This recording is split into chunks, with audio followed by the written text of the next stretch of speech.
They told us to give a disclaimer. The views expressed on this podcast are those of the podcasters, any guests, and do not reflect any of the management, owners, sponsorships, or employees of thereof. Pretty much, if you're soft, don't listen to this podcast.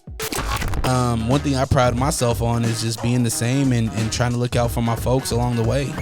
Like, even with all these, big things happening, like, you still mad humble, and you still, like, you have enough clout now where you could easily be like, I'm not fucking with this, I'm not fucking with that. Oh yeah, motherfuckers, it's on. Unrestricted Podcast listeners, thank you so much for clicking play. Because of you, those numbers are going up, up, and up. And as you know, the Patreon is alive and well. Make sure you go on to patreon.com/DreRocka. And if you don't want to be a part of the Patreon, if you just want to show some love, be a part of the free crew, the people that just want to share, like, comment, subscribe. That's always great. That's always good to show love. One thing that I always tell people, the guy across from me, I got Saygen from Fierce Fighting Championship in the building, by the way. But one thing that I always tell people about Fierce and about Utah combat sports in general is that, like, that's all it takes, man. Just share the content. Yep. Because once you go to a Fierce show or any combat sports show and it's good, which Fierce is great. Yep. You're going to be hooked. Yeah, it's definitely a wow factor, but it is getting out of that echo chamber. It is. Which, dude, going to Bear Lake, we had a couple people walk up to us. They had no idea that, like, fighting was even a sport. Like, there was an older couple that walked in when we were setting up the cage, and they had no idea what we were talking about when we said that there was people fighting with gloves on. Not a clue. And I was sitting there going, like, this is my whole world, and a lot of people, this is their whole world, and you have no idea what it even is. Did you have a chance to run back into them afterwards? I don't know if they ended up coming to the show or not. But I would love to hear, like, their opinion on it afterwards. Yeah, for sure. Is it, oh, man, this is brutality, or is it, yo, this is really cool. This I didn't know. I think there's a little bit of primal in everybody. Mm-hmm. So I think, yeah, fighting is fighting, and I think, yeah, it brings out a character in you. Yeah. You obviously just wrapped up. Was it Utah side or Idaho side? It was Utah side. Utah side, Bear Lake, Fierce Fighting Championship. This is the Fierce Challenger Series, right? Challenger Series, yep. Outside. Yep. I seen the Blake. He posted the video of you mopping the canvas. First off, I want to start off with congratulations for pulling it off. We got lucky. Yeah, I seen For Effects. I was like, that was, aside from the cage, I was like, holy smokes, what's Wing and the rest of the crew doing with all the electronics? Are they in a canopy or something? Like, what's going on with that? I hope that Marcus doesn't hate me for saying this, but Marcus was running around in his underwear because he didn't want to get wet. So he was shirtless, took his socks and shoes off. It got really bad at one point. So we were planning on putting their big screen outside, and ultimately decided that was not a good idea. They got all their stuff unloaded, threw up 2 tarps to block the wind, and then the storm rolled in right after that. So they got extremely lucky with their equipment because they were just under that back corner of the pavilion, like right behind the screen. I don't know if you saw what the layout looked like, but the wind was literally coming from the mountain down and just pushing into all of their equipment right there. Oh my gosh. That sideways rain is not good. It was very scary for all of us. So Zach and I had gone down there in the morning to kind of get everything laid out with him and get an idea going. And then there was there was a slight chance of rain. I think it was 5%. I mean, we checked everybody's app, all different weather apps, like everything, trying to figure out what we needed to do. We probably spent at least an hour and a half at like 10 a.m. We called Scott with the commission. We called Marcus with Light and Sound. We called Riley with Garden City. We were talking to everybody like, hey, what's our backup plan if shit hits the fan? And ultimately, Scott told us, so we had a tent, a ginormous tent that we could set up. It would take like 4 or 5 hours. We would have had to do it like right then and there to get it done before the show started. Or we could gamble with the weather and go no tent, but if we had to postpone, then we could turn the lights on in the park. So it was either force through the rain under the tent but risk darkness on the cage. Or you put the tent up, or you don't put the tent up and you risk the weather, but you can postpone for however long we need to, realistically, because we have light. Now, here's the thing, too, is that what people need to understand is that there's a pay-per-view aspect to this thing. Yes. You got people that have bought pay-per-view tickets, so if you don't have light in the cage, it'd probably make the viewing experience really bad. Yep. And you get one shot. Like, if somebody on this card is watching for the first time and they have a poor experience, they might not buy it again. Yeah. Well, and I mean, you may or may not know this, but, like, we have heard through the grapevine that, like, Fight Pass is looking at us. So we have to pay attention to what our pay-per-view looks like. So, yeah, tons of just variables and factors, and me and Zach are just scrambling through it last minute. But anyway, we ended up going down, helping Marcus get started, went back up to the Airbnb, kind of started changing and getting ready, and all of our families are there and whatnot. So we're trying to get kids ready and packed into the car and all this stuff. My good buddy Sessa, I don't know if you've met him, but he helps me with the cage. Amazing dude.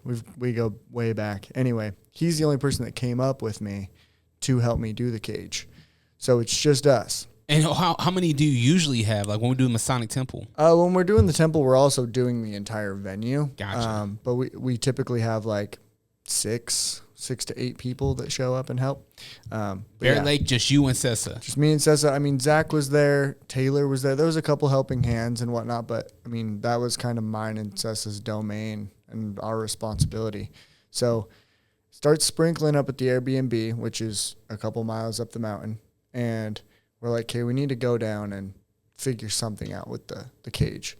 We get down there and we're like, we either have to deal with, so we just got new foam for the canvas or for the cage as well. And it's a little bit taller than it used to be, a little bit softer, a little bit taller. So how the fence sits down on it, it was literally sealing the fence to the floor and no water was able to escape. So there was literally a pool in the cage. You know what? I did notice that because you put water bottles to wedge it up. We had to shove water bottles in and create a couple holes so that we could squeegee it out. So after dealing with that, then we're like, okay, we either have to do that or we need to figure out how to cover the entire thing. We ended up we had the Maverick Center canvas in the trailer still. So we just start tying it up, hoping that, we can get some water out. Well, it starts pooling in the middle, obviously. So then we grab the mop and the two mops and the squeegee, and we duct tape them together and create like a big tent. And it was working, but there was still a bunch of water getting in, and we were just trying to keep it as dry as we could. So then the Garden City people, they end up bringing us that pipe, and we kind of recreate that whole thing. And the whole time, I mean, it's hailing and it's dumping. It is coming down. And then we got Marcus running around with no shirt on, and we're trying to just make sure the speakers and all of the equipment everywhere is good to go. And Marcus had pants on, though. He did have pants on. At least his drawers was on. Yeah. But, dude, it was literally mayhem. And we're all just, I mean, there's nothing we can do. You can't, literally nothing. We talked about, can we move the whole entire cage underneath the pavilion? Like, nothing. The time that we had before doors opened, there was nothing that we could do. So we just kind of dealt with it, laughed about it. Blake was like, yo, this is crazy. Like, can I record you? And I'm like, can I keep working while you record me? Because I'm trying to keep this thing, like, good to go. He's like, yeah. So we got that funny little clip. And then it was like 3:33. And I remember looking at my phone, and I was talking to Paul, and I was like, how long does it take? Or sorry, it was 2:33. No, it was 3:33. Doors were open. It was still sprinkling. People were coming in with umbrellas and whatnot. And I was talking to Paul. I was like, how long does it take you guys to get your cameras up and mounted and, like, be ready to go? And he's like, we probably need 20 minutes. And I was like, okay, 20 minutes is here very soon. So we start pulling down that canvas, getting everything ready, and I swear, I'm not even kidding you. As soon as we got that canvas down, it stopped raining, and it never started again. Oh, my goodness. Oh, thank you to the MMA gods Yeah. Man, oh shoot, man. I would have had a nervous breakdown. You know, like I would have been like, oh my gosh. But I think the one thing that you said is that you kind of have a chuckle about it. Like, what can you do? You guys, A, B, C, you guys checked everything that you could off. Yep. And cool heads prevailed, it sounds like. And you guys, I mean, had it seemed like a quick event. It seemed like a lot of quick finishes. Yep. Those the 9 fights. And yeah, I mean, it went perfectly. It could not have gone more perfectly given the disaster of a day that we were having. This is the third Bear Lake show? Second Bear Lake show. Yep. Always towards the end of, always in summer. In September is when we try and go after Labor Day. Oh, do we go before Labor Day? We have, there's a lot of conversations that are currently happening. After right now. this one, I don't know. Maybe, I don't know. Like, do you have, like, what's the approach for the next one? Do you kind of just, go the tent route just to be safe? We have a couple different layouts. I haven't had time to actually like sit down and map them out and play with them logistics wise. By the way, the show just ended. It was just a couple days ago. Yeah. So. But yeah, we have a couple different options. We are looking at putting the cage underneath the pavilion. There's a couple different options that we're going to mess around with. And like I said, there's still a lot of variables and a lot of conversations that are currently happening that will ultimately decide whether or not we're going back next year, which I do want to. Yeah, it's beautiful. I'm assuming you watched the pay-per-view. Yeah. It looks so cool. The bounce house is in the background, the green grass, like it looks awesome. It's a one-of-a-kind event. But yeah, there's a lot more to worry about there than anywhere else. So. Yeah, I mean, a lot of technology, right? And now that you have more eyes, I think you kind of have to put it on the business cap now. It's like we got more eyes. We got to make sure that we're fine-tuned. Fierce, the show is fine-tuned, but now we got to be very, very fine-tuned if we're going to get the opportunity, like you mentioned, with Fight Pass. Yep. And I think that, yeah, I mean, an outside show is an outside show. It's not that we can't have a venue or we don't have a venue. It's we chose to do this, and ultimately it was the most insane team building experience that I think you could possibly have. I mean, hell yeah, it was wild. What's the feeling from Bear Lake community? What's the feeling that you guys are getting? Second time up there. Do you feel like the crowd, like, they intense? They like it? They want it back?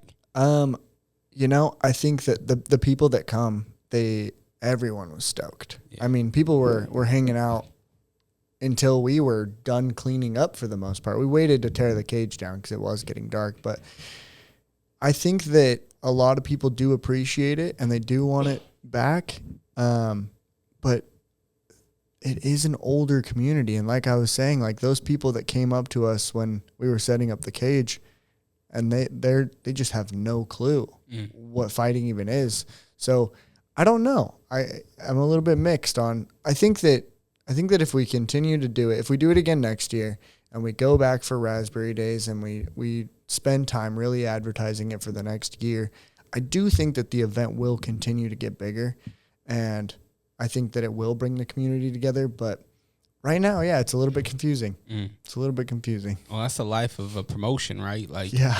I mean, right now, I mean, you're so young into it. Like, this promotion's been around for a while, but as far as like when you guys started taking over, I say you guys with you, Zach, and the team, and you built a team together. It's fairly young. It's like 2021. 3 years. We're in about 3 years, I think. It's funny because I did my first interview with Laporte and Partridge at the radio station, and it was even before I DJ'd. I went to the first show, and Zach wasn't even it wasn't his show yet. Yep. And it showed up on my Facebook recently, and I was like, oh man, how time flies! It's crazy. Yeah, it's wild. It's really wild. Even when I was doing tickets today for the October show, I was looking back through some pictures and like, dude, I used to build the ticket map on my phone. Like, just that's how I would literally get a stylus and I would use emojis, and that's how I would build the seats and build the seating chart. And then I would take that all over to Squarespace, and like, it was the biggest pain in the ass ever. And now I'm looking at what we have now and I'm like, damn, like we've really come a long way. Yeah, from the app is beautiful. The app is amazing. I love the app, and hopefully that sticks around. But the website's awesome. I feel like our graphics get better. The promotional sizzles from the guys that do that really good, and it's just night and day. So I can't praise Fierce enough. When Zach brought the opportunity to, because the story that I was always told is that like Zach was like, I'm only gonna do it if I get to bring my guy. Yeah. You're not you at the time you weren't a mixed martial arts guy. No. So what was it that you were like, I'm gonna go do this crazy thing with my guy Zach? Dude, I just Zach and I have a really good working dynamic. That's really all there is to it. We've never had any like real problems because both of us are just open-minded. I mean, dude, we're completely opposite people. You got an LDS football like player kid over here, and you got a loner skater kid over here. Yeah. Like, we do not mix at all, but we're able to communicate really well. We're able to problem solve really well. And we've just been through so much shit that, I mean, we're just doing everything together at this point. And he kind of likes that, being in the limelight and kind of being the face of things. And I like just doing my thing and being the back end. And so everything just meshes perfectly. And yeah, when he said, because when they were doing the Damage Plan podcast, I was doing all the back end stuff. And that was just kind of how it all started. We started talking about Steel Fist, and Zach was fighting, and we were like, we wanted to get into that business side of things and see what that looked like. And I remember we were talking about this over the weekend too, but we had a whiteboard. We didn't even have a name. I think we had like Rocky Mountain, like MMA or something written on the top of it. We had no idea what we were going to name it, nothing. And we were just playing with the idea. And it just sounded like something that both of us could really get behind. I loved all the problems behind it, like that I got to solve, and that was his passion, and he could be the face of it because he was so knowledgeable and actively participating and coming up in the sport altogether. And it just made too much sense. Like, we just had to go for it. Yeah, peanut butter and jelly. Yeah. Like, it works out. Like, you talk about being the guy behind the scenes. Like, you are the backbone. You are the guy. I mean, look at you jumped in the pool. Yeah, I was swimming this weekend. You know what I mean? Whether if you're fixing the cage because something goes wrong, or, you know, downpouring rain or whatever, handling tickets, like you're always just running around and whatnot. So, like, man, I appreciate all you do for us, man, because like the MMA community in Utah needs to know how much like we owe you. Nah, I'm gonna stay over here. I'm just gonna. No, it's you. You are a huge part of Utah MMA. Yeah. And the cool thing about it too is like, without even knowing it, because you're not the big. I mean, you're turning into an MMA guy, but you're not like, oh, I know this guy and I did this guy and I grew up doing this. Like, nope. You're a guy that's learning this culture while captivating an audience, while building a community, you know, which is really, really dope. And not too many people get that opportunity. So I'm glad that you are taking advantage of it and like giving people opportunities. Yeah. And I think that plays a part into, you know, kind of touching back on Zach and I's dynamic. Like, because I have no idea what's going on in the MMA community, I'm able to just be focused on what it takes to just create a good show, just have a good event. Just have the normal person's perspective of Fierce while Zach is deep in the echo chamber and, you know, kind of doing his thing over here. I'm over here like, we need to reach people that, like me, that don't really care right now, but can care because it's cool. And yeah, it just, again, goes hand in hand, peanut butter and jelly. Like, what did you want to be when you were growing up? Dude, that's a hell of a question.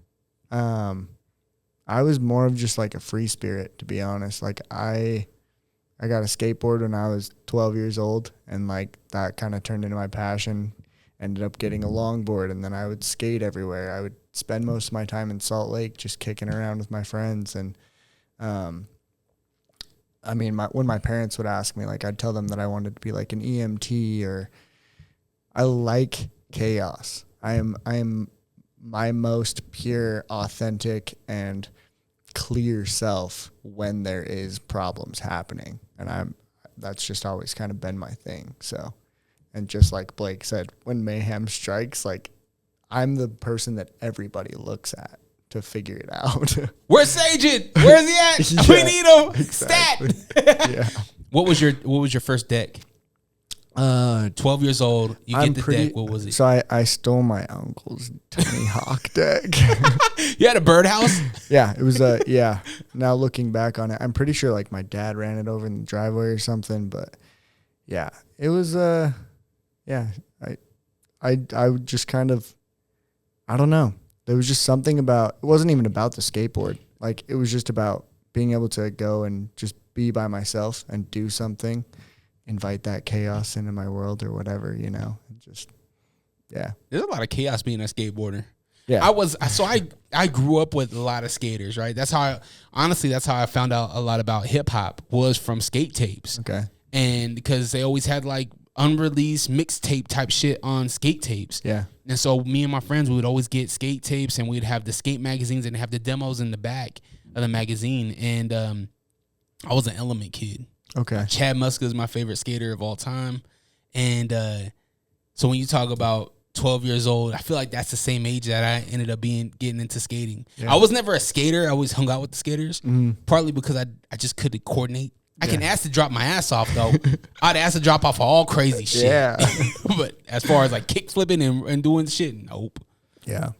Yeah. I mean, that's kind of, that's, yeah, skateboarding is an interesting thing. There's lots of different categories of people that participate in like the skate space, but I was very just isolated doing my own thing. I had one friend, my buddy Alex, and like, that was just our obsession. And when longboards started to get popular, it was right around the time we were 15, 16 years old.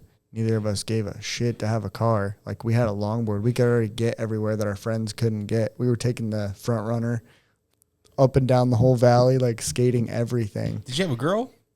When I turned 16.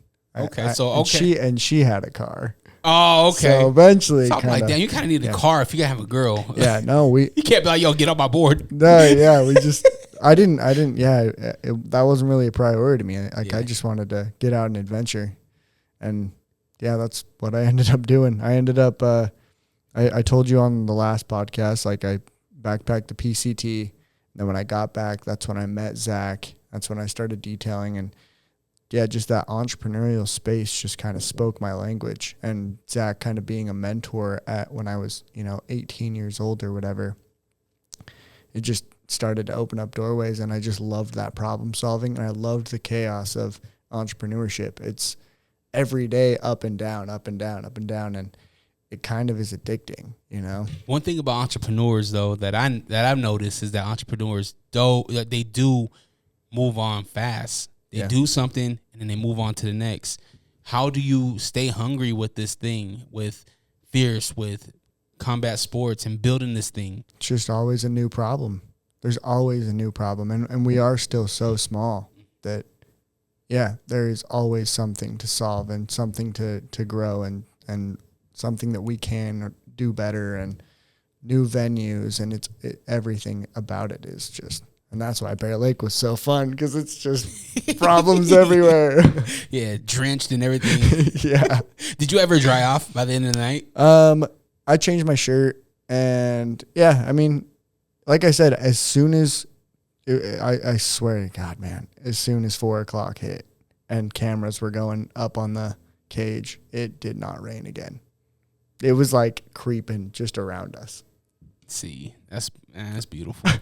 Did I always have the show day? It's chaos, right? Mm-hmm. I always have ideas like, I want to be able to record my DJ set and get some cool footage and do this. I did it once, and I haven't been able to do it again, just because it's like there's so much, there's so many moving parts, and you're a part of this production of it. You have to listen. I'm listening.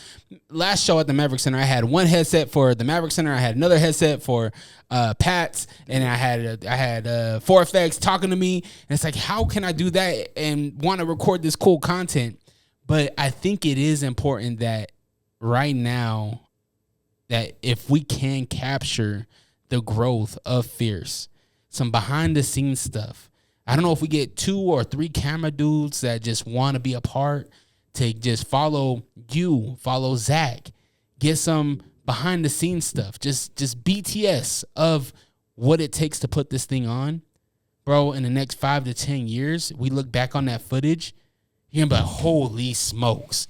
Because right now, I wish we had it. Yeah. I wish we had it because there's the moment where Zach's son breaks his femur, his leg or something. Yep. It's like the first show. I want to see what his I know what it was for us at the Maverick Center, but what was it like being the guy now you get your shot and you have this thing go on with your family, but then you also have a crew that says, yo, we got your back. Don't worry about it. We got it. Mm-hmm. And the first show goes nice. You know what I mean? I forget who the main event was. Was it Hatch or somebody? Yeah, it was something like that. It was a big show. Yeah.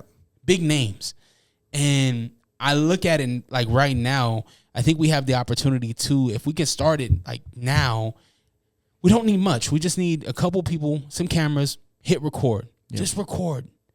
And then just tuck it away in a hard drive somewhere. And then when the time's right, pull it out. Yeah. You know, there's always a lull couple months, maybe about 60 days that we get every year where we don't have a Fierce thing going on. And I think that could be the time where we can put together some cool footage to look back on and experience it through other people's lenses. Yeah. I mean, you're not wrong, man. Everybody's been telling me to do that. My only problem has just been I'm using both my hands all the time. I can't do it. That's what I'm saying. Like I'm in the same boat, right? Yeah. Like I offer more than just DJing, and it's like I wish I could do all this other stuff too. But I love my element that I bring to the show. You know what I mean? And I know everybody's hands are tied. And if there's a creative out there that's listening and you want to be a part, man, reach out to Saygen. Yeah, but come follow me around. It's a good time, bro. Like think about that. Just put a mic on Saygen, put a mic on Zach, put a mic on Blake, put a mic on whoever around. I don't know if you want a mic on me and Zach. Well, we can let's edit. We can edit everything. Just don't cancel them. Give us 10 years, all right? Just give us 10 years. Yeah. Isn't it like after 7 years, like it's not, you're good to like talk about it? I don't know. Yeah, exactly. I think, no law. There's nothing that you can take. You might be able to cancel us, but you can't cancel us if we bring you the best shows in Utah. There's no such thing as bad publicity. Yeah, that's true. Yeah, that's very true. Did Zach tell you about the bully that tried to like be weird about me? No, I'll have to tell you off camera. Okay. But there was this like bully dude that just tried to. It's stupid. This guy said he was gonna sue me, and I was telling my wife, I was like, "Where's this guy at?" It's like 3 months ago. Yeah. But you talk about publicity. Mm-hmm. This dude just like people are just weird, man. People are weird. I mean that right there is why I just keep myself under the radar. Like I don't want to deal. There's crazy people out there. I just don't want any part of it. I got a lot of my own problems to deal with, and I just want to focus on me. You ain't lying, man. You're a father, right? Yep. You got 2 girls? Yep. How is that, man? Your oldest one is what now? 6. 6 years old now. 6 and 3. How was that, man? You got one in what, first grade? Yep, first grade, and just went into their first year of preschool. So it's something. Being a girl dad is definitely it's not for the weak. You and Zach are so opposite. You got all the boys, you got the girls. Yeah. Yep. Yeah. I mean, I love it. I didn't want to have kids, but I am glad that I did have kids. I think it gave me that extra push that I would have never experienced, you know. Why didn't you want kids? Was there a reason why you were like I didn't want kids? Again, man, I'm just like a very lone wolf kind of person. Like I just wanted to go on adventure. Like my dream when I was it was junior high. I just wanted to live in a bus, travel around, skate, rock climb, like meet people. Like that's what I wanted to do, and that's what I was planning on doing. And then when I met my wife, we ended up getting pregnant, and then I was like, I'm still gonna do this bus thing, and we did it for a little while, and kind of scratched that itch. But yeah, my whole world flipped when I found out that I was gonna have a kid. I'm still recovering from that. Kids make you domesticated. Yeah. Well, it wasn't only that. It was just like, it sounds so cliche and cheesy, but it's like, it really is a reason to like be intentional with your life and not just, go live in a van down by the river and, whatever. It's like, okay, now I need to build something. I need to like build something real, like have a legacy that I can pass down or something, some way. Is that kind of like being a dad right now? Is that where you get your most joy? Is like being a dad? I wouldn't say most joy, but I would say the most motivation. But I love my kids, and I do. Yeah, it is joyful, but they're definitely the biggest push when it comes to fierce and just making something of myself, setting a good example, whatever it may be. Are you sick of podcasts that just interview people with the same questions and gossiping nonsense? Are you tired of hearing about what's wrong with the world? Can you locate your nearest orphanage? Who cooked the Last Supper? R.I.P. Mr. Potato Head. Seppuku Harakiri. Where is Mavis Beacon? This is Hos. And this is host Beefy. Listen to the Beans and Rice podcast. Exclusively in Braille and all streaming platforms. Patent pending. Yo, another W for authenticity. It's your favorite producer, the Genius Wayne. I'm the producer for Cater Dog's new album titled Underdog, and that's DAWG. We made something unbelievable, and it's out now everywhere for you to listen to. So go to your favorite streaming platform and hear it for yourself. No pukesters helping me to the left, and no pukesters helping me to the right. Didn't need them then, don't need them now. You are the ex-champion only. Now this is the way, Tony and David, that you do the figure 4 leg lock. You love wrestling. Do you believe that Stone Cold Steve Austin is the greatest entertainer of all time? Or maybe that Shawn Michaels is the sexiest man alive. Or did you have a thing for Sonny from the years of 1994 to 1996 like I did? Did you know Yokozuna isn't even Japanese? If you could count the number of dimples on Rikishi's ass, this podcast is for you. Follow us, the Figure 4 Podcast on Instagram, at Figure4 Podcast. And check us out on YouTube. Do it. Tell your punk friends about us. Yeah. Is fierce your end goal? Is this the biggest thing on your plate right now? I think so. Yeah, I do think so. It is the most enjoyable, that's for sure. Yeah, I mean, and this weekend really hit hard when we took, and I wish you would have been there, but like we took that big picture in the cage, and man, it was financially it was a disaster, but like spiritually that whole event was like this is like my family. Mm-hmm. Like I've built this little community, and like we look out for each other in serious ways, and we don't hang out every day. We're not all gathering at an office and whatever, but like there is depth with every single person that's on the team. And even if we're only seeing each other once a month, like it's just real. Yeah. And it's like we're coming together to build this crazy cool thing. Have you ever had that before? The feeling that you get with that picture, with the people that you surround yourself with, because it's a choice, right? You choose to surround yourself around these people. Have you ever felt that before? No, even in like high school and stuff, like I was just a lone wolf. And so, I think this is the first time that I'm like, people that aren't family, the Fierce crew, Marcus, everybody, like that is my family right now. And we're doing some really cool stuff. Yeah. And I think a lot of it too is that like everybody in that crew wants to see you succeed. You know what I mean? That's how I feel, at least. When I go to the shows, when I'm talking and we're having the meetings, I look at everybody in the meetings and at the shows. I'm like, damn, I want these guys to win. You know what I mean? Yeah, all of us. Like, we're all tied together, and Fierce isn't just a platform for fighters. You know, it's also a platform for all of us. Like, you're building your reputation on it. I'm building my reputation on it. Blake's doing his thing. Like, everyone is doing what they love and we're all plugging into the same system. And that's what makes it, that's why I want it to be my long goal, because we're not working out of obligation. We're not working out. It's just passion. We are all just working because we are passionate about what we do and what we're bringing to the table at Fierce. It's fucking fun. That is fucking fun. It's so fun. Like, I can't say it enough. Like, whenever I'm telling people about Fierce, I'm like, dog, like, I get to DJ, I get to watch fights, and I get to be a part of this production that's just we're bringing core memories to people. Yeah. Right? Good and bad. You know what I mean? There's core memories of their favorite fighter getting knocked out or choked unconscious, or the opposite side. Their favorite fighter is knocking somebody out or choking somebody unconscious. Yep. Right? Like we're curating this really cool thing, and we're a part of people's lives.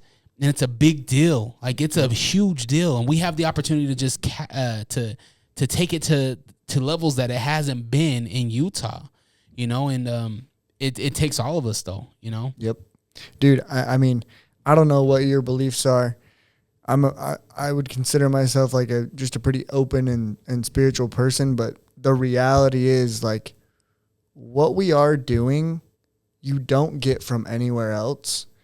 You can go to raves and concerts and you can do drugs there and you can have a good time or whatever.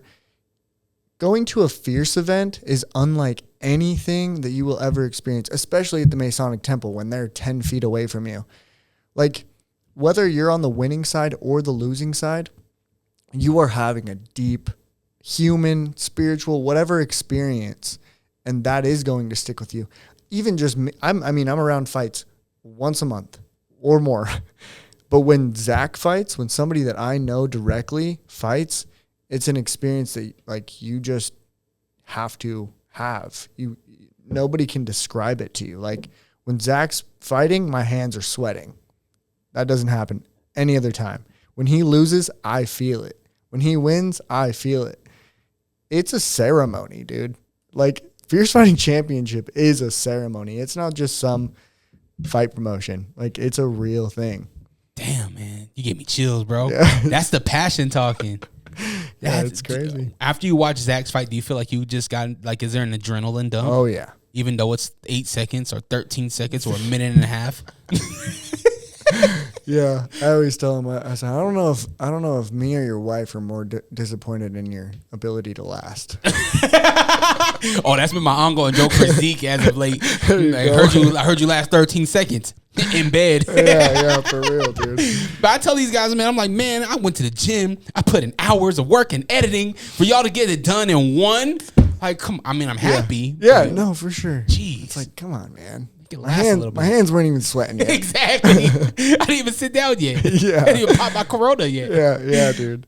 But there is an adrenaline dump when you see your favorite fighter fight, and I hope everybody gets to experience that adrenaline dump because there's nothing like it. I rolled my ankle watching one of my best friends, Kofi Azitsu, fight back when he's the one that got me into fighting.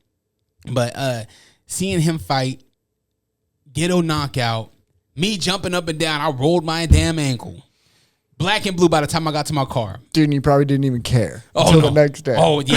As soon as the fight was done, I looked down, I was like, oh, shit. Yeah. My thing, it's a softball. Yeah, dude.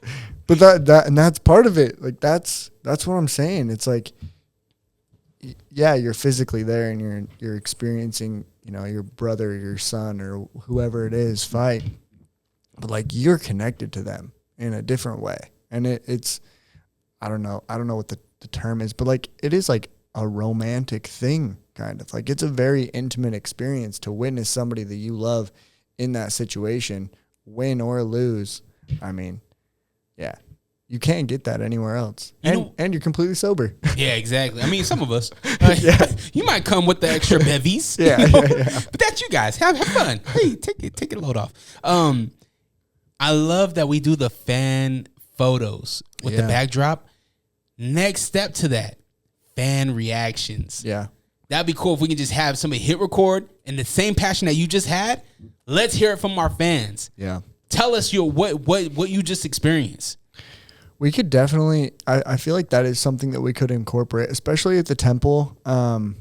Yeah, no, that's a really good idea. I do like that because we always get people. There's always people coming to ask me like, where can I see my fighter? I'm like, they're in the locker room. They gotta like get checked out, and they're dealing with the doctor, whatever.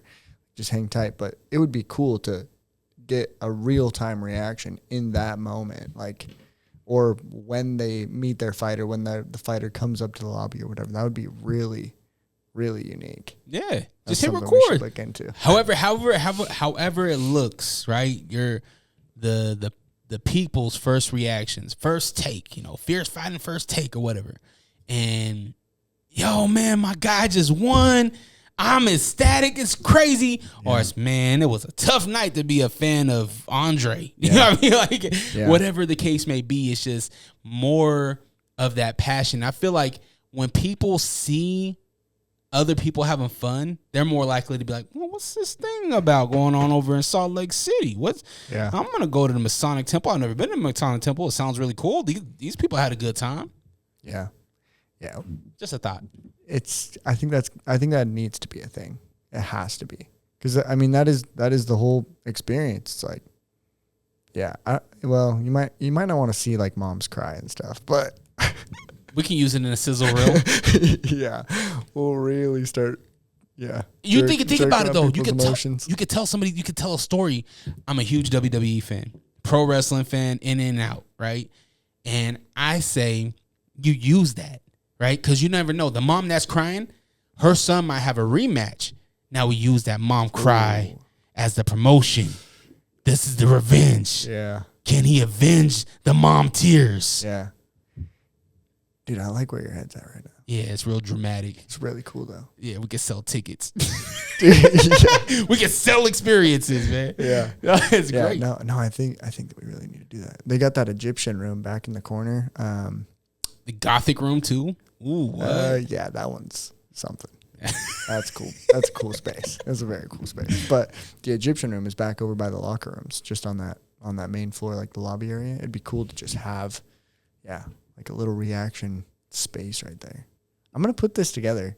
Just a camera. It's going to happen. There's not much to it, right? Yeah. Just hit record, got a good light. Yeah. You know what I mean? And that's it. It'd be really cool. Have the fighter walk in. Like, it'd be sick. Yeah, just always recording. There should be a locker room cam. We should have the locker room cam. Yeah.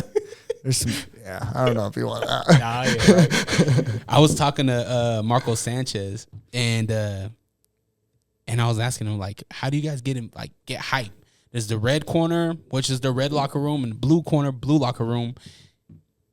You guys bumping music or what? He's like, man, I'm kind of just bring my boombox and I just kind of do my thing, and everybody just follows suit. I'm like, but you ain't the main event. Like, shouldn't the main event take precedence? And he's like, man, I just do my thing, and it kind of just falls in line. Yeah. Yeah, I mean, everyone's doing something different. They're all just in their zone, man. Like, I try not to even go down there because I don't want to, like, mess with the feng shui of everything. Like, I'm upstairs in all the chaos. I don't want to go down and, like, bring that with me and, Oh, you have a certain look to you. The look that Saygen has on his face right now on this show is not the same face that you see on a Friday or a Saturday night. This guy is serious, and I don't bug him at all. Yeah. My wife called me out on that, actually.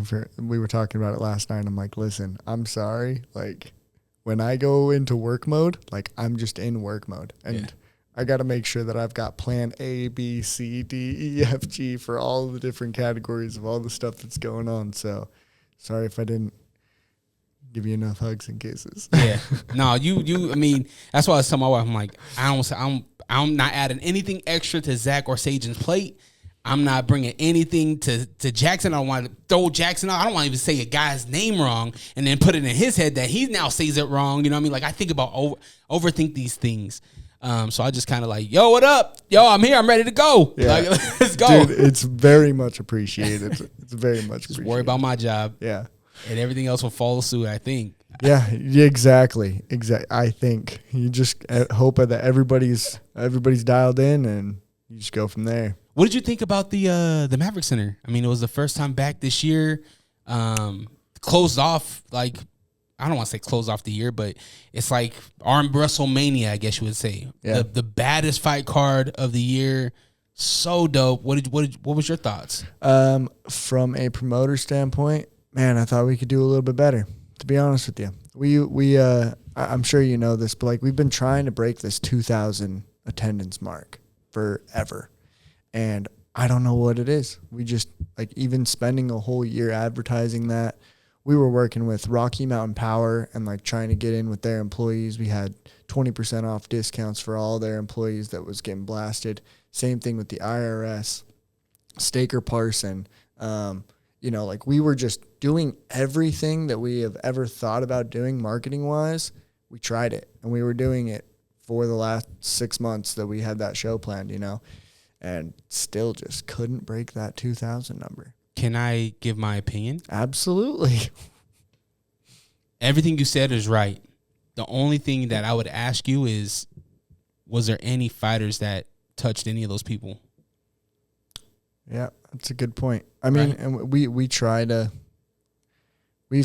me and Zach have spent a lot of time trying to teach fighters how to promote themselves. And I mean, we appreciate you for doing that too, but it's hard. I don't even promote myself, you know? I know. Some people are good at it, right? Some fighters just want to fight and that's it. Some fighters can do both really good, I think guys like Zeke, guys like Joe Haro, guys like Dominico, Kent, like these guys can just put up one thing or two things or do a whole bunch of reels and whatever, and they got good engagement.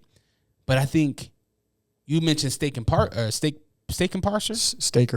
Like the concrete company? Construction company. Yeah. How many team building activities do they have? How many boardroom meetings do they have? Can we get 10, 15 minutes to where we can introduce our heavyweight champion, our lightweight, our bantamweight? A guy from their community that's about to fight, who is representing, now he's representing Staker Parsons? Yeah.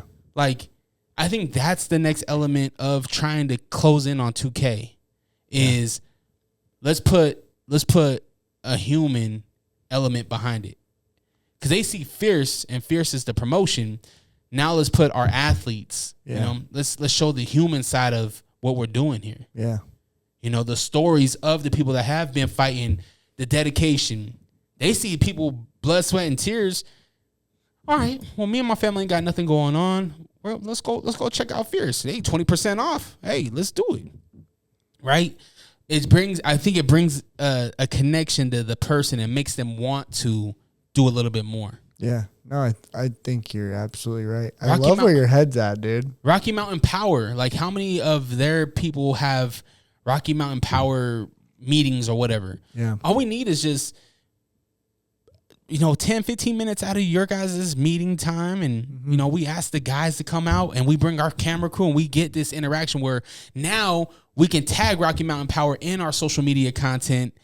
Hey, we had our bantamweight champion come down to Rocky Mountain Power to talk to some of the linemen and women, learn some of what's going on with Rocky Mountain Power. You know what I mean? Sign some posters, whatever. Yeah. Not only do we educate them on Fierce, on mixed martial arts, but we also get educated on who Rocky Mountain Power is. Yeah. We don't realize how much those people sacrifice. The guy that goes, we just had a storm, right? Do you remember that bad windstorm we got the same year as COVID? It was like 2020. Yeah. Uprooted trees in Liberty Park and stuff. Yep. People without power for days. Mm-hmm. But Rocky Mountain Power was out there night and day trying to restore power. Like, these guys sacrifice a lot. You know what I mean? And these linemen and women, I was telling you about Highline. Well, Junior, he was a lineman. That's how I know about that career.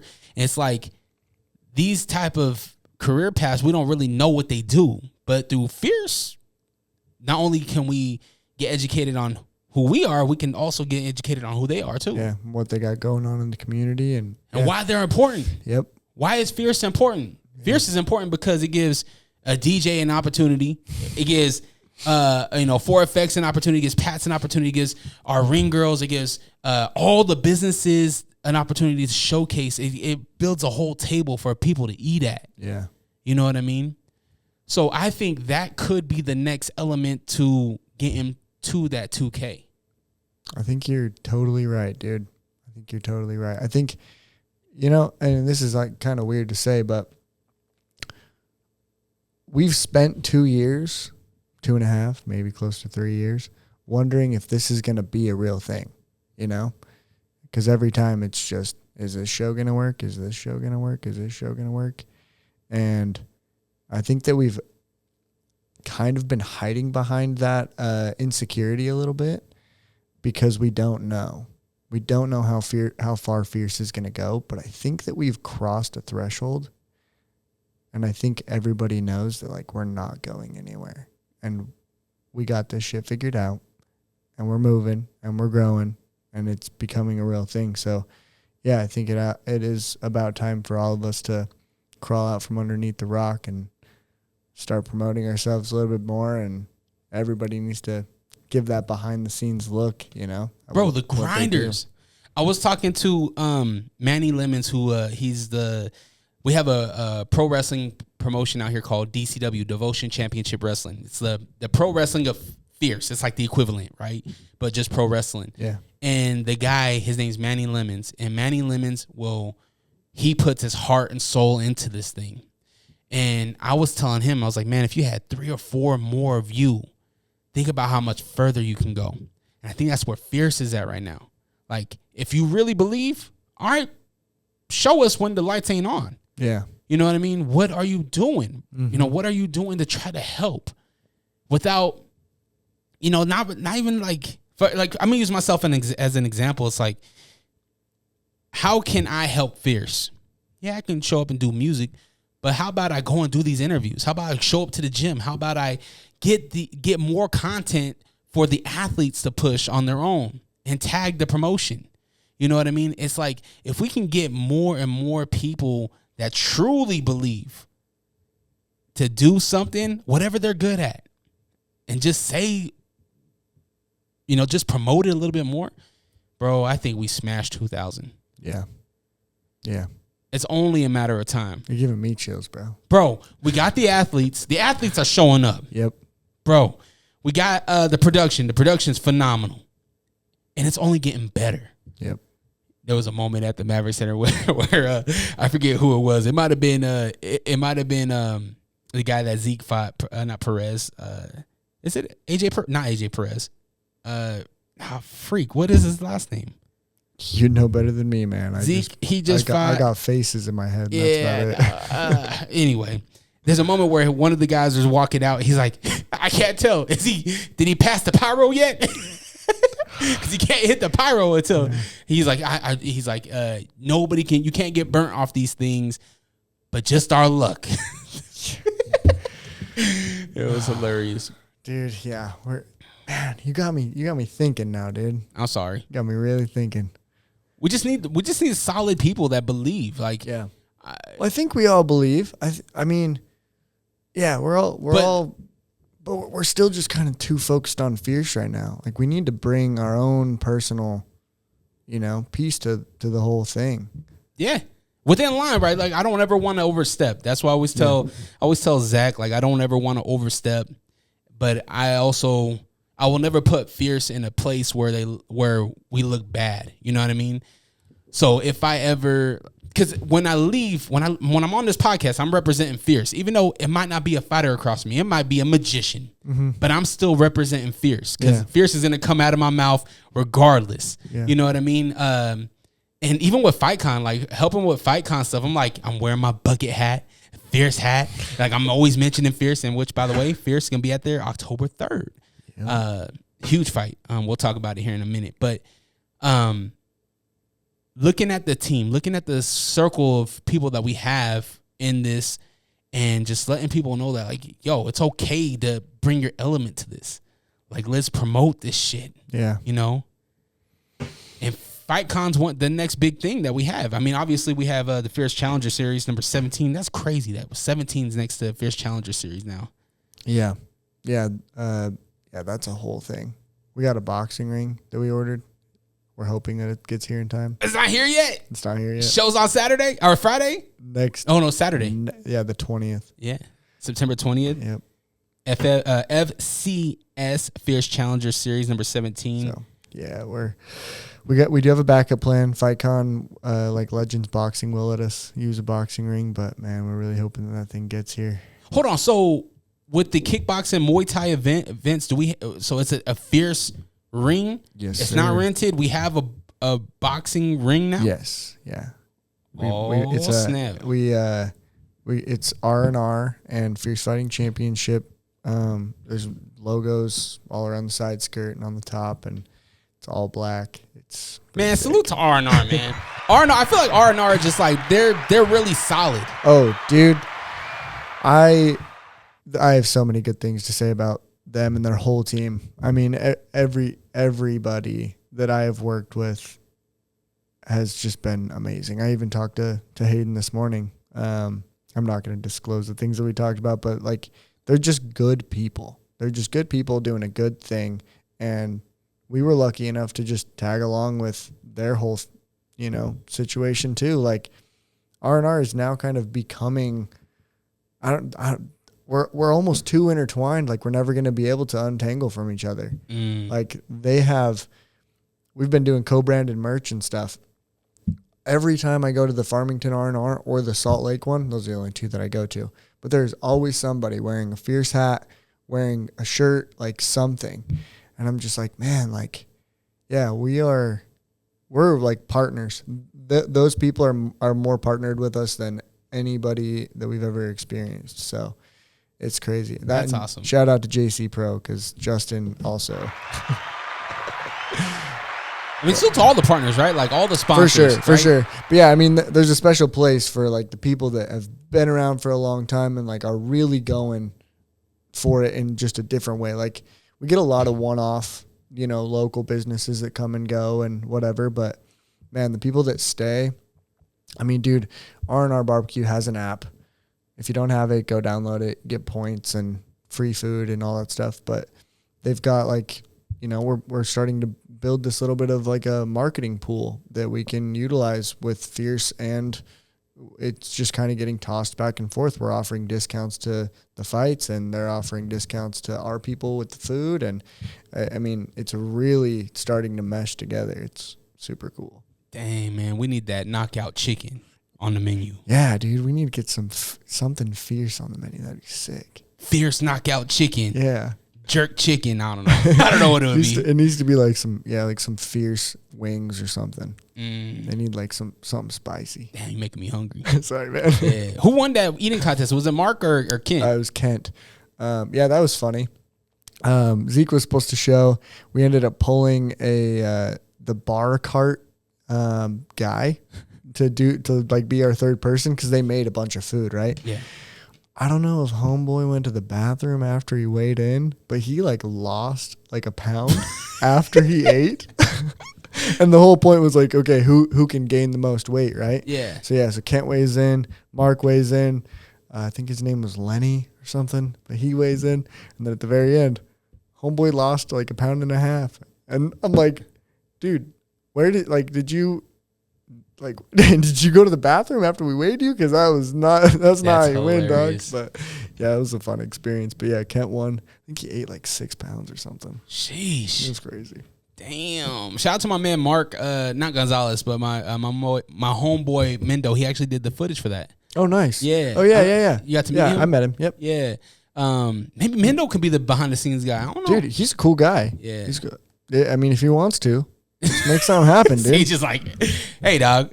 Whoever, whatever. Let's go. I'm excited for Fierce Challenger Series 17, Masonic Temple, September 20th. Get your tickets, fiercefightingchampionship.com, because it's a kickboxing and Muay Thai. The last kickboxing event that we had was phenomenal. So cool. Jam-packed action right off the bat. It's like there's no low moments in kickboxing or Muay Thai. Yeah, it's just standing and banging, man. It's the coolest. And I'm assuming the main event is I got the guy's name here, Pino and Edwu, I believe is how you pronounce it. Edwa, I believe. Edwa just fought on the same card that Zach did. And knocked the guy. Oh no, yeah, it was the same card that Zach did in St. George. In St. George at Crown. Nice. Knocked the dude out bad. So I'm really excited for that main event, because Pino knocked the dude out of the ring last time at the last Challenger Series. It's gonna be epic, man. It's gonna be epic. We got. I spent a lot of time reorienting the whole Masonic Temple auditorium. So we're gonna slide the boxing ring away from the stage, put it oriented as a diamond, and it's gonna be cool. It's gonna be really cool. So it would be point the pointed towards the entrance. That will be a pointed part. You could say that. Kind of. Yeah. So like you have where you sit, Yeah. right? The corner will be like in front of your section. Oh, but I have the best seats. Yeah, dude, honestly though. So and then we're gonna have some floor seating available, like with tables for our sponsors, and then yeah, it's different. It was a lot of work, but it's gonna be awesome. It's gonna fit? Yeah. Are you sure? Yes, I'm positive. I spent a lot of time with the tape measure. Yeah. So does the ring have a skirt? Yeah. Ours does. I'm not sure. I don't remember what the legends. I don't even think I was in the boxing area at all when we did that 3-day event. Yeah. So I don't even know what that boxing ring looks like. But Dude, that 3-day event was fun. it was something. I'm sure it was fun for you. It was not fun for me. I had a blast. I always do. Yeah. The one thing I do low key kind of judge the fighters on the music that they select. I'm sure you do. How they walk out. I'm like, oh, this song. Yeah. I don't know if I want you to win. Even some of my friends, I'm like, wow, dog, why'd you pick this song? You're like, dude, I'm changing this. I'm the DJ. I was surprised to see Zeke change his song. Yeah. He usually comes out to Rita Marley. He came out to Fiji this time. I like it when they change it up, dude. I think it's cool. It brings a new vibe. I mean, I get it. You know, your hype song's your hype song, but like, man, change it up a little bit. Like, surprise us. I think that's cool. I love when the songs have gunshots in them. Gets me hype. Something else I'm hyped about is October 3rd at the Salt Palace. I mentioned it before. FightCon. Fierce is in the building. We got a full card. It's not just like 1 or 2 fights. It's a full card, and this card is stacked. Yep. Julian Ruiz is back. Vigil's back. Mike Jones is there. Roundstone. Names on Fierce that if you know action. Yes. You got to go get your tickets. Fierce, is it on Fierce or is it on FightCon? Nope. Or Fierce both? Fighting Championship. We will get a link up. We just got tickets on today. But yeah, there will be a link on FightCon's website at some point. Okay, perfect. So fiercefightingchampionship.com, get your tickets. I believe it gets you access to the whole weekend, right? If you buy a table seat, then you do get a 2-day pass to FightCon. There you go. Yeah. And FightCon, I mean, a bunch of great, I mean, there's armored fighters that's going to be at FightCon. Dude, the combat stuff is crazy. Wrestlers. Armored combat. I actually interviewed Zeta Zhang. I'm a pro wrestling snob, and she's a pro wrestler, and she just got signed to Power Slap. Oh, nice, dude. She's gonna be doing Power Slap on the 3rd, and then she's coming out to Salt Lake on the 4th and doing a seminar. Nice. I was like, you better not get knocked out on the 3rd. Her face is gonna be all swollen, or maybe not. Maybe she gets the first slap and knocks it out. You know what? I hope that's what happens. I do too. Fierce Fighting Championship 43. This is a numbered event. This is serious. Yep. One of my favorites one of my favorite fighters, period, but especially for my local roster, Mike Jones is moving up to heavyweight against Roundstone. I haven't seen Mike Jones at heavyweight. I've seen him at light heavyweight. I think him and oh my gosh, Hatch, I believe, was at light heavyweight. I'm really excited to see what this extra weight looks like on Mike Jones. Yeah, it'll be interesting. It'll be very interesting. Julian Ruiz is back. Chu and Simpson, co-main event on that fight.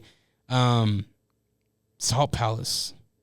I still haven't even been inside the venue.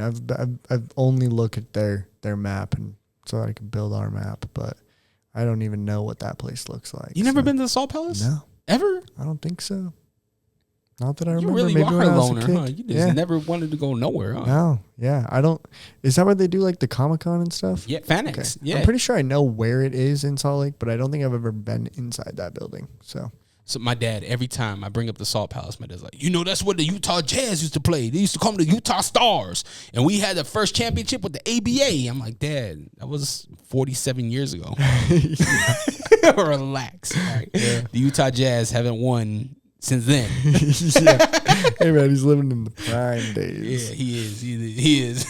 But Salt Palace, it's wild. I mean, for everything that's going to be happening at FightCon, I'm assuming FightCon just has the whole arena because there's a lot going on. I mean, I don't like I said, I've seen the map, so I know that they have Hall 2, Hall 3, Hall 3, Hall 4, Hall 5. We'll be in Hall 5.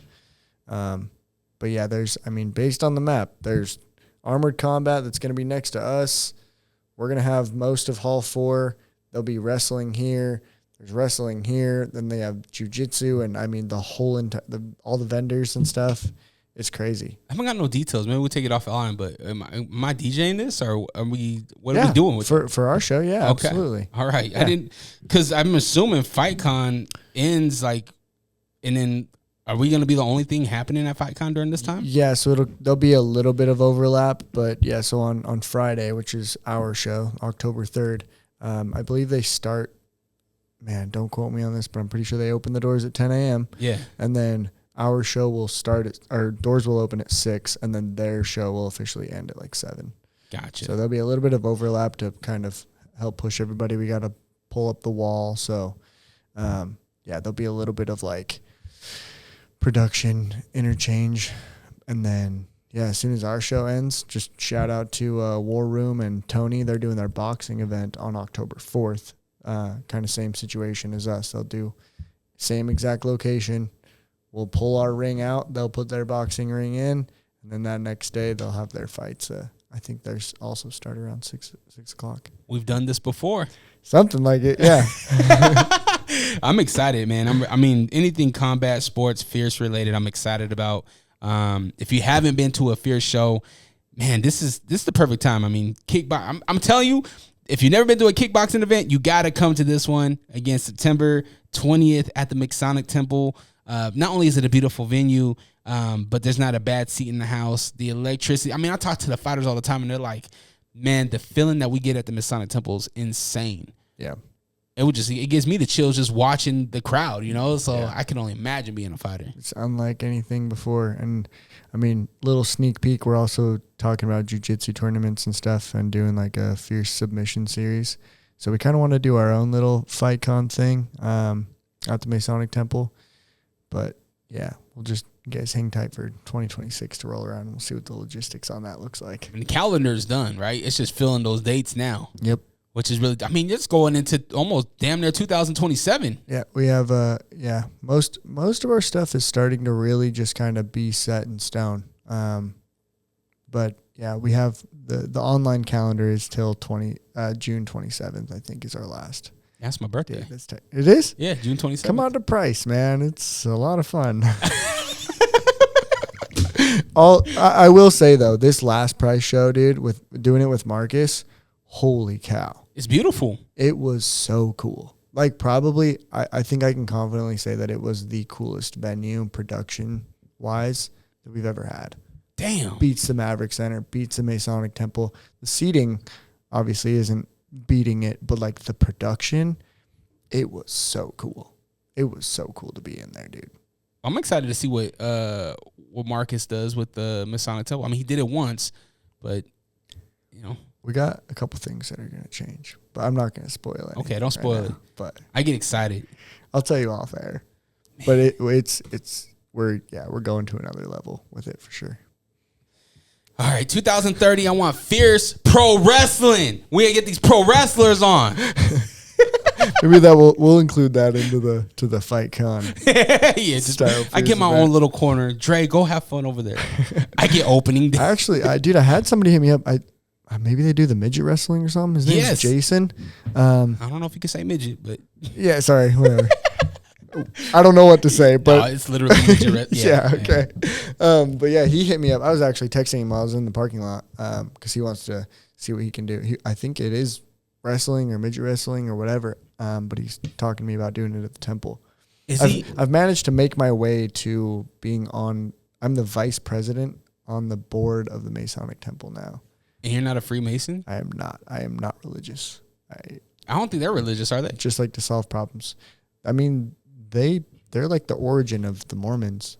You might get canceled if I say that and post that. Are they? Yeah.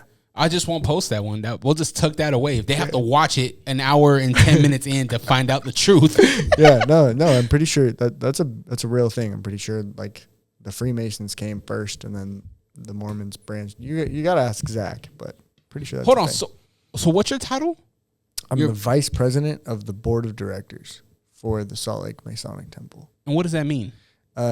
Basically, I'm overseeing all the finances, trying to save that place. I mean, this is a whole, I don't know how much time we have, but this is a whole story, man.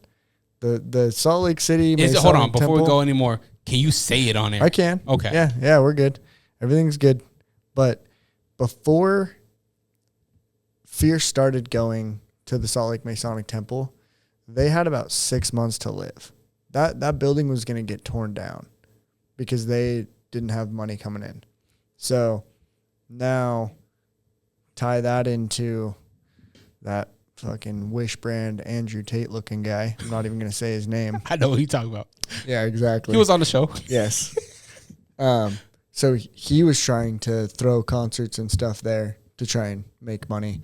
He ends up ripping them off with, basically just stealing from them, stealing from us, made a whole mess of things. Sheesh. Well, I had already built everything, like tickets and their mapping and all their stuff so that we could do our events. Well, I kind of just ended up wedging myself into what they were trying to do to make the temple a venue so that they could not lose the building. Well, fast forward a little bit. Now they're more like 24 months to live because Fierce keeps coming back, and we have donations and all these different fundraisers that we're trying to put together and trying to grow that place to really become like the headquarters of Fierce Fighting Championship. Trying to get AC in the building so we could do summer events. But yeah, I basically oversee whether or not that building lives or dies. Yeah. Well, it sounds like it's in great hands, right? Obviously, you turned around from 6 months to 24 months. You know what I mean? So, man, just keep on chipping, right? And I feel like every little bit that we do will help contribute to keeping this thing going. And I feel like it's the perfect home for Fierce right now. Yeah, dude, I mean, it's amazing. And the building itself is so beautiful. So if anybody out there is looking for a venue that you can host weddings, which I'm pretty sure because it's a historic building, you get like some sort of tax write-off. But weddings, birthdays, quinceañeras, they have a big banquet hall to do. We did our after party there. You could do concerts down in the banquet hall, in the auditorium. The Gothic room, like we talked about before, super cool space. Dark wood stain, red carpet, red leather, like crazy. Midget wrestling. Dude, that would be a really cool place to do it. Like really I really want DCW to go there. I think it's the perfect seating size. It's not too much where you're worried about taking a loss, and it's not too small where you're just like touching everybody. You know what I mean? Yeah. Like it's the perfect venue size for combat sports in general. It really is. I mean, stand-up comedy. Like, think about a comedy show in there. It would be sick. Yep. That banquet hall is really cool. It's right behind the kitchen. And, I mean, we're talking about doing things like this. R&R is, I mean, Hayden used to live, basically live and breathe nonprofits. But he's trying to come in and help them as well. He's also on the board of directors now. But getting that kitchen going, being able to do like what was it called? Like the Broovies or the place in Ogden. But they did like comedy, they did movies, but you can just get beer, food, and it's just a big open area and you throw a projector screen or whatever. Like we want to try and build the temple to be more than just a temple. Like you're only limited by your imagination there. Yeah. And the roof, dude, I'm going to make sure that you're the first person when that roof is available to be up on. We're going to throw a party up there. And you're going to be the first DJ to DJ on that roof. Mark it. Dude, it's crazy up there. You can see everything. I've only seen the photos that Zach has showed me. I'm going to take you up there. But you got to get on the elevator with me. I have to take the elevator anyway for my equipment. So sketchy. It is. I ain't gonna lie. It's a 100-year-old building. There's a lot of people that are like, I will not get on that elevator. My wife's one of them. She won't. Exactly. My wife won't do elevators in general. It's but old school. It's a beautiful building.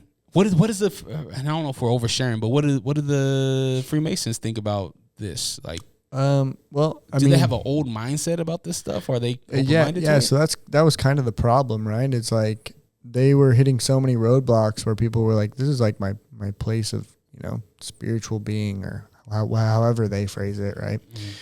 But also, like the Freemasons they're builders. Like a lot of these guys are like entrepreneurs and they own businesses and that sort of thing.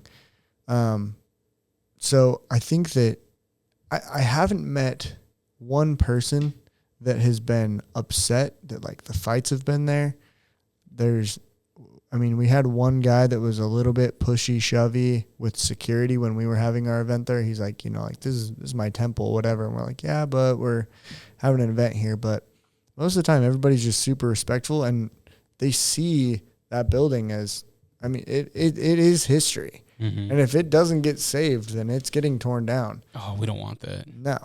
It's a beautiful venue. Yeah, it's really cool. It's falling apart. It's 100. I think they're coming up on their 100 years, and it's a crazy place. Jeez, just want to keep it alive, dude. Let's do a concert there. I'm down. Let's throw it together. That'd be sweet. Fuck, who would we bring though? You, me, yeah. just DJ. We'll get some. I don't know if I could bring 1,000 people. You don't need 1,000 people. We don't need 1,000 people. Dude, we could do it in the Gothic room. There's like 250 seats in there. And then you got a nice little dance floor, cool little stage. Like, dude, you can do some cool stuff. Yeah. Dang. The possibilities there are completely endless, man. There's so many. You got the Colonial room, which I'm pretty sure is the smallest room. Then you have the Egyptian room, super cool, mid-size room. Then the Gothic room is the next size up, and then the banquet hall is the next size up, and then the auditorium is the biggest. Sheesh. So, dude, we could throw something really cool there. Damn, now you got my mind turning. We'll talk about it. My wheels are spinning. We'll talk. Come out again September 20th at the Masonic Temple, Fierce Challenger Series number 17. Doors open at 4 p.m. Fights start at 5. It's a Saturday. I had to hit up Zach. I was like, yo, is my calendar right? I was like, are we on a Saturday? He's like, yeah, Dre. We in the building. Yeah. I was like, hell yeah, let's do it. Yeah. Again, FightCon, October 3rd. Get your tickets. FierceFightingChampionship.com for all of that. Saygen, we've been going almost an hour and a half. Yeah. A lot. I didn't realize that we talked a lot. I didn't realize. I didn't know what to expect. Me neither. We got through it. We got through it. Anything else that we need to touch on that you wanted to get off your chest? No, man. Yeah, I appreciate you. I just want to say thank you to like our entire team. Honestly, like. Oh, and congratulations to Jackson. Yeah, dude. Jackson and Andrew, their wedding was beautiful. Like, holy cow. No rain on that thing, huh? No, dude. It was it was amazing. Like. The Airbnb that's on the highest mountain around Bear Lake, like that's what they picked. And it was so cool. Gorgeous. Yeah. It was so cool. Congratulations, man. That they talk about family, dog. Like Fierce created that. Yeah. You know what I mean? I don't know if Jackson meets his love of his life without Fierce. Yeah, true. You know what I mean? And vice versa. You know what I mean? Yep. Like it's super cool. Yeah. We've all kind of watched that whole thing play out. Like it is a big part of what Fierce is. And it just goes to show, man. I think Fierce is a place of like real raw emotion of all sorts. Which is why we need to capture it on tape. You're right. Man, we need the documentary. But yeah, I just want to say shout out to Marcus Wing with 4FX. He does all of our light and sound. Shout out to Ali and Rob with FightCon. You obviously, Kane Security. They do all of our security for the Masonic Temple. Great people to work with. And then all my crew, everybody that helps me with the cage, everybody that helps me with the venue, Pat's Media. Yeah, there's so many pieces to this puzzle. Blake, who does all of our social media, just everybody. You know who you are. Laporte, everybody else that be on the mic. Dude, literally, yeah. If you participate in Fierce in any way, shape, or form, like, thank you. Because this does not happen without all of those little tiny intricate pieces coming together. So that's all. Hunter being a little badass. Dude, Hunter showing up now. I'm like, and even Kirsten's daughter, Rocklin. Dude, just all the kids that are like growing up into Fierce, it's kind of wicked to watch. It's so dope to see, man. Yeah, everybody's finding a little spot to be. Oh, man. I was chatting with Hunter at the Maverick Center. I'm like, man, you got a little bass to your voice now. It's like, man, like I'm seeing this kid grow in front of me. You know what I mean? And it's just really cool now to see him on the production side. And who knows? He's gonna maybe be matchmaker because he has a lot of knowledge in this thing. You know, like we're on the headset. He's like, "Watch, Dre, this person gonna win." I'm like, "Damn," and he's right. Yeah. He's really good at this stuff, dude. Yeah, it's crazy. It's really weird. Everybody's just growing with this thing. Your 6-year-old have any interest in combat sports? She likes watching it for sure. Yeah. I think my 3-year-old honestly likes it more. She's kind of like my tomboy. Opal, she's a diva. Yeah, she's like, she'll be like a ring girl probably one day. Like that's kind of her vibe. Hell yeah. But my youngest might fight. I don't know. Hell yeah, that's dope. I'm trying to get my daughter into it. I'm taking her to the boxing gym. She's gonna fill it out. She's a girly girl, but she also like packs a punch against her brothers. Yeah, she's feisty. She's gonna be 5 in November, so now's the age where she can start to participate in sports and stuff like that. So. Yeah. Carly, she's a dance mom, so they actually start dance tomorrow. Opal's been in dance for a couple of years. I had Opal in karate for a little while. She doesn't love it, but we'll see. Was your wife a dancer? Happens. Yeah. Oh, okay. Yeah, hardcore. She's broken toes and everything, huh? Yep. She was on the drill team and all sorts of stuff. I was just about to ask you, have you ever seen a dancer's feet? Yeah. Luckily, she didn't get stuck with any like ogre toes or anything. Man, I had a homegirl. Her name is Haley McCracken, Cottonwood High School, class of 07. And bro, like after their drill team, the football team come out. They come out. We're in the hallway. Take off her little shoes. I'm like, damn. Yeah. The dogs is barking. Yeah, dude. Badass flips and tricks and yeah, man. Mm-hmm. All right, brother. Well, let's wrap this thing up. Again, Fierce Challenger Series 17, which is a kickboxing Muay Thai event, Saturday, September 20th. If you can't make it to the Masonic Temple, you better make it there. Matter of fact, be there. But if you can't, pay-per-view, Fierce Fighting Championship app, download it. And Fierce Fighting Championship number 43, Jones versus Roundstone in a heavyweight bout at FightCon, October 3rd. You said room 4? Hall 4 at the Salt Palace. Salt Palace. Doors open up at 6. Fight start at 7. Get your tickets, fiercefightingchampionship.com. Is that going to be pay-per-view as well? Yep. Okay. Yep. Perfect. Follow us, Fierce Fighting Championship on Instagram, TikTok, YouTube, all of it. Oh, great give us content. A like, give us a share, repost, all the things. Yeah. From a man that don't do shit with social media. I repost. That's what I do. I repost. I know. The last thing he posted was like 2020. Yeah. Yeah, on my Instagram. Yeah. Are you still doing Detail Sharks or no? My little brother's running it for me right now. Okay. We still have a contract with Lagoon. We clean all the rides and the owner's vehicles once a week and stuff like that. But damn, you got the Lagoon contract? Yes, sir. Damn. Okay. Yeah, it's a fun one. Every year, right before they open, we're cleaning the rides and doing the thing. Probably one of my favorite beginnings. Like I love doing that. I love it so much. I mean, I could see it. There's something therapeutic to cleaning, right? Yeah. Like, I love it. Well, and every year I have like a new crew working with me, and it just kind of, I don't know. It's cool. How long does it take you guys to do the whole park? Oh, we don't do the whole park. Like we don't do every single ride. We do a good chunk of them. But yeah, typically I have like 10 to 15 dudes with me, and we just go spend a couple weeks at Lagoon cleaning rides and hanging out. Is it weird with nobody there? Yes. Yeah. So yeah, driving in the park, like with a vehicle, is very weird. You take your car into the park and drive ride to ride. Yeah, our detailing van, we roll it around in the park. Damn, that's crazy. Yeah. That feels so not right. Yeah. I think I'm also the only person that's ever ridden a motorcycle in Lagoon, because I wasn't aware that was not allowed. But when I was cleaning vehicles, I had rode my motorcycle, and yeah, they asked me to take it out. So damn, we thought you were in Tony Hawk. One of one.